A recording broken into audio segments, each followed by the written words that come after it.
My mother-in-law's false accusations of infidelity led my husband to demand a paternity test, and now he begs for forgiveness, but I have a surprise. I am 28 years old, and I never imagined that I would be in this situation. I have been married to Owen, 30 years old, for 3 years, and we have been together for 5 years. When we first started dating, I was young and naive, and I ignored many red flags because I was infatuated with him. I was a journalism major. In college, passionate about finding truths and telling stories, and he was studying business. He was always talking about his big plans for the future, and we clicked right away. Our first date was at a small, obscure record store, and we spent hours flipping through vinyl and exchanging records. I remember the first time I met her at a family dinner Owen invited me to after we had been dating for a few months. She greeted me with a smile that didn't quite reach her eyes and immediately launched into a series of questions that felt more like an interrogation than small talk. Diane would constantly make snide remarks about my appearance,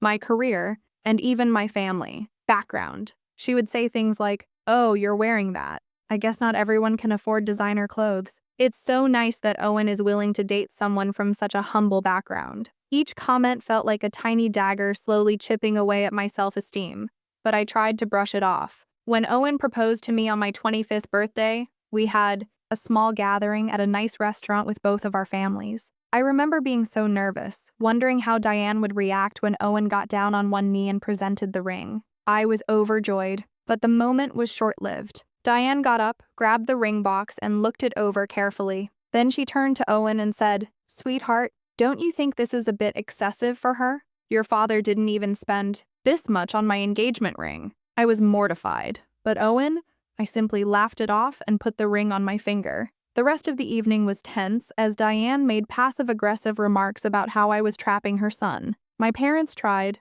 to make things better, but the damage was done. What should have been one of the happiest nights of my life was marred by Diane's behavior. The wedding planning was a nightmare because Diane insisted on being involved in every decision, from the venue to the color of the napkins. She would show up at our apartment without warning, bringing with her vendor catalogs and bridal magazines, constantly pushing for more expensive options that we couldn't afford. She even attempted to persuade Owen that we should postpone the wedding, claiming that we were hurrying things. I recall one particularly heated argument over the guest list, in which Diane wanted to invite a number of her friends and distant relatives we'd never even met. When I tried to explain that we wanted to keep the wedding small and intimate, she accused me of trying to exclude her family. Despite everything, we got married, and I thought things would get better. The wedding day itself was beautiful, even though Diane made a scene by loudly criticizing the catering to anyone who would listen. However, seeing Owen's face as I walked down the aisle made me think that all the drama and stress had been worth it for a while.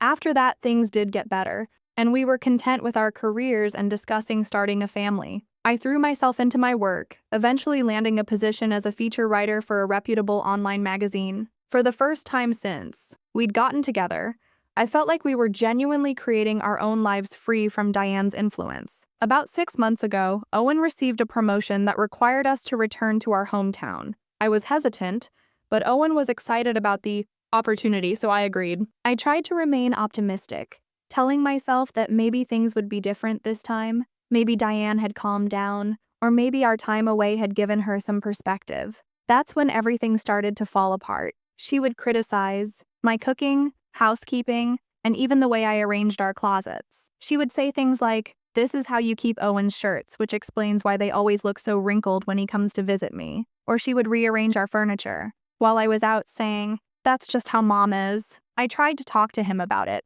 but he would always brush it off, saying that she was just trying to make the space more functional. I started to feel like a guest in my own home, constantly on edge, waiting for the next insult or boundary violation. Things got even worse when I found out I was pregnant 3 months ago. I was thrilled, and Owen seemed content, and we had been trying for a baby for a few months. I thought this might be the thing that finally brought us all together. Her enthusiasm for becoming a grandmother overcame her need to criticize me. But when we told Diane, her reaction was less than enthusiastic. She looked at me suspiciously and said, "Are you sure it's Owen's? I mean, you've been looking a bit different lately." The accusation hit me like a slap in the face because I'd never given Owen any reason to doubt my faithfulness, and for his mother to suggest such a thing was beyond hurtful. I was shocked and hurt when Owen, who instead of defending me, just laughed awkwardly and changed the topic. From that point on, Diane's behavior became even more aggressive,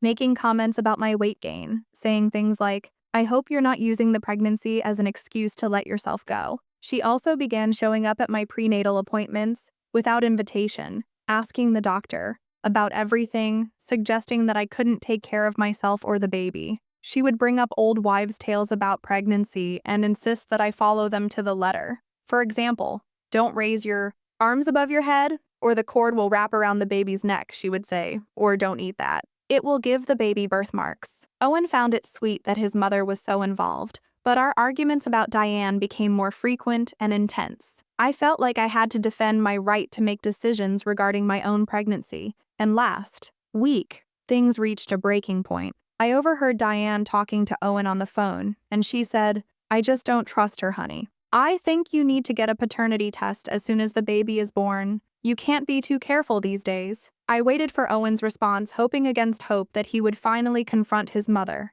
When I confronted Owen about it, he said, "It's not that I don't trust you, but Mom has a point. It's better to be safe than sorry." At that moment, I felt like my entire world was falling apart, and all the years we'd spent together and the trust we'd built seemed to mean nothing in the face of his mother's unfounded accusations. Without really thinking about it, I packed my bags and went to stay with my sister Rachel, a 32-year-old woman. Rachel has always been my rock, the one person I could always rely on to give me straight advice. And as I sat on her couch crying and attempting to explain everything that had happened, I realized how much I'd been bottled up over the years. I've been here for a week now, ignoring I'm 20 weeks pregnant, emotionally spent, and completely lost, and I'm afraid of the idea of raising this baby alone. I always imagined I'd have a partner to share all the joys and challenges of parenthood with, but that dream seems to be slipping away. I guess I'm looking for advice. Am I overreacting? Should I give Owen another chance to explain himself?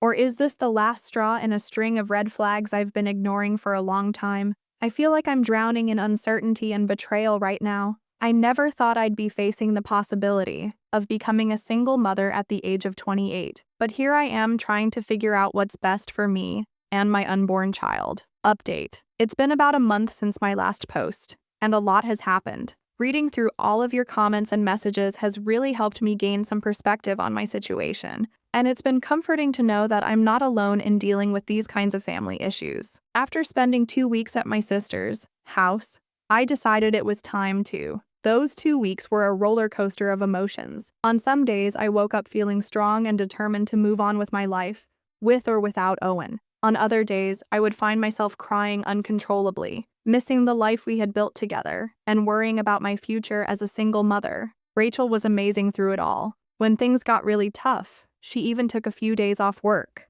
to accompany me to a prenatal checkup because she knew how anxious I was about going alone. Eventually, after several lengthy conversations with Rachel and some sessions with a therapist she recommended, I felt ready to talk to Owen. I asked him to meet me at a neutral place, a coffee shop close to my sister's house. I was nervous, but I knew I needed to stand my ground. When we met, Owen started apologizing right away. He looked awful. I listened to him, but I also made it clear that his behavior was unacceptable.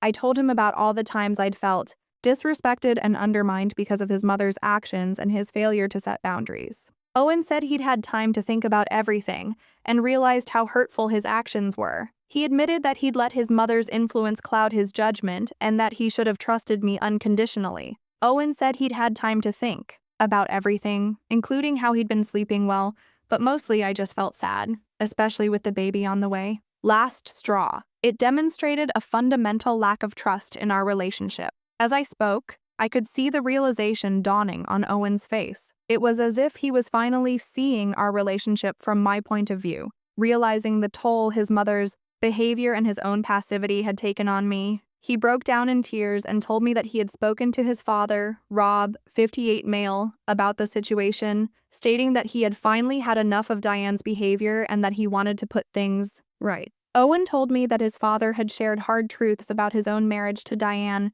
and that he had given Owen a wake-up call about how he was treating me. This revelation about Robert surprised me because throughout our years together, I had always seen Robert as a quiet, passive figure who avoided conflict and let Diane take the lead. Finding out that he had finally spoken up gave me hope that things might change. Owen said he was ready to set firm boundaries with his mother and even suggested that we move to a different city to get some distance. He also talked about job opportunities and offered to go to Coop's counseling to work on our communication and trust issues. I was torn because part of me wanted to believe him and give our marriage another chance, especially with the baby on the way. However, another part of me couldn't forget how easily he sided with his mother over me, and the memory of him agreeing to a paternity test still hurt. After much consideration, I told Owen I needed more time. Start couples counseling, but I made it clear that I wasn't ready to move back in with him yet. I also insisted that before we could work on our marriage, he needed to confront his mother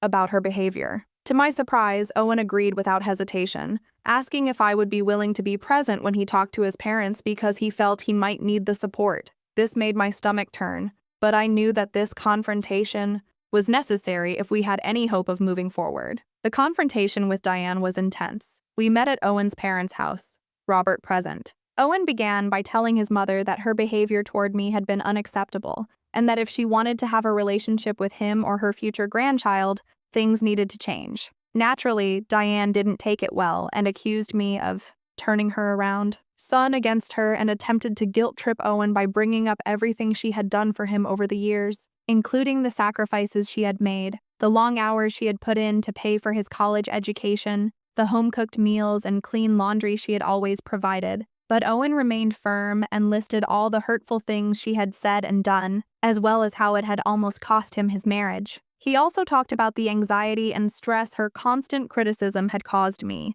particularly during the pregnancy. What surprised me the most was Robert's response. He fully supported Owen, telling Diane that her behavior had been out of line for years and that he was tired of it too. He warned that if she didn't change, she might lose not only her son, but also her husband. I was proud of Owen for finally confronting his mother, but I was also tired of him because behavior doesn't change overnight. The confrontation had been exhausting, and as soon as we got in the car, I started crying. Owen held me, and for the first time in months, I felt like we were truly on the same team. For the time being, I'm still staying at my sister's house, and Owen and I attend couples counseling twice a week. Watching Robert confront Diane made me realize how much her behavior had impacted their marriage as well. Weak, and he's also begun individual therapy to work on his issues with his mother. We're taking things day by day, and while I'm cautiously optimistic, I'm also keeping my guard up. The pregnancy is going well, and we've learned that we're expecting a little girl. Despite everything, I'm excited to become a mother, even though I'm still unsure about the future of my marriage. I'll update you all again when there are significant developments. Update. It's been 3 months since my last update, and I'm now 36 weeks pregnant. A lot has happened, and I wanted to share the good news with you all. It hasn't been easy. There have been difficult sessions where we've had to face painful truths about our relationship and ourselves, but gradually we're learning to understand each other better. About a month ago, I felt comfortable enough to move back in with Owen. It wasn't an easy decision, and I spent many sleepless nights weighing the pros and cons. Rachel was worried that I might be setting myself up for more heartbreak, but I felt that it was important to give our marriage a real chance, especially with the baby due so soon. The first few days back were awkward, and we tiptoed around each other out of fear of saying or doing something inappropriate. But gradually, we began to return to our old routines, making dinner together and watching our favorite shows. For the bad news, Diane hasn't changed as much as we'd hoped. She's not as openly hostile as before, but she's found more subtle ways to try and insert herself into our lives. Owen has been incredibly supportive, taking care of me during these last stages of pregnancy and making sure I'm comfortable. He's been at every doctor's appointment, asked thoughtful questions, and even signed us up for birthing classes. We've been working on the nursery together, painting the walls a soft yellow, assembling furniture, and imagining our daughter. These moments give me hope that we can create a happy family life together. At first, Owen would reply to every message, but after we talked about it in therapy, he began to limit his responses. Last week, things reached a breaking point when Diane unexpectedly showed up at our house with some baby clothes to drop off. When I opened the door, she pushed past me and said she needed to see how we had set up the nursery. I was alone at home, feeling very uneasy, my heart pounding, and I could feel the baby kicking as if she could sense my distress. I asked her to leave, but she ignored me and went straight to the baby's room, criticizing everything from the color of the walls to the crib we had chosen. When I again insisted that she leave, she turned to me and said, "I'm just trying to make sure my granddaughter has the best. It's not my fault you don't know how to properly prepare for a baby. I've had enough." I had a strong protective instinct, not only for myself, but also for my unborn daughter. I told her unequivocally that she was not welcome in our home without an invitation and that her behavior was unacceptable. My voice was shaking, but I didn't back down. I then called Owen at work and asked him to come home right away. When Owen got there, he was furious with his mother, which was the first time I had ever seen him act that way. He reiterated the boundaries we had set and told her that if she couldn't respect them, she wouldn't be allowed to see the baby at all. Before she left, Owen and I had a lengthy conversation, during which we agreed that, for the time being, all communication with Diane would go through Owen and that she wouldn't be permitted in her home or at the hospital when the baby is born, unless specifically. While we've made progress in our relationship, this incident has been a wake-up call for both of us. Owen has promised to be more proactive in handling his mother, and I'm cautiously optimistic. He's even suggested that we might need to consider moving farther away if things don't improve. As for me, I'm focusing on the upcoming birth of our daughter, Lily, after my grandmother. The nursery is finally finished despite Diane's criticisms, and it's become my favorite room in the house. I frequently find myself sitting in the rocking chair, imagining holding Lily and singing her to sleep. My doctor says everything looks good, and I'm just waiting for Lily to appear. Update 3. Hello everyone. It's been about 2 months since my last update, and I wanted to share the latest developments with you all. First and foremost, our daughter Lily was born 5 weeks ago. The birth was an intense experience that tested my strength in ways I never imagined. But I'm also excited to meet our daughter, but nervous about the birth and the changes she'll bring to our lives. I'm nervous about becoming a mother, especially with all the family drama, but I'm also excited that Owen and I are in a much better place than we were a few months ago, and I'm hopeful that we can face whatever challenges come our way together. The pain and exhaustion vanished the moment Lily was placed on my chest. She is a healthy, beautiful baby girl with Owen's eyes and my nose. Despite all the difficulties we have faced, it has been worth it to see Lily's face and hold her in our arms. The first few weeks have been filled with sleepless nights, changing diapers and learning how to breastfeed. It has been exhausting, but also full of moments of pure joy. Lily's first smile, the way she holds our fingers with her tiny hand, and the gentle sound she makes while she sleeps. Now, let's talk about the family situation. I'm happy to report that Owen has remained supportive and has maintained firm boundaries with his mother, Diane, who was not permitted at the hospital during Lily's birth because we had decided that this decision caused some drama, with Diane calling Owen on a regular basis. Since we've been home, Diane has tried to visit us multiple times. Owen has been handling these requests, always making it clear that visits must be scheduled in advance, and that any disrespectful behavior toward me or our parenting choices will result in the visit ending immediately. Last week, we allowed Diane to visit Lily for the first time. The visit was tense but manageable, and Diane made a few comments about how we were holding the baby or how the nursery was set up, but Owen quickly shut down any criticism. He reminded her that we are Lily's parents, and our decisions are final. It was satisfying to see Owen stand up for us without hesitation. Been a great father to Lily and a supportive partner to me. He has been working night shifts with the baby, teaching her how to change diapers and calm her cries.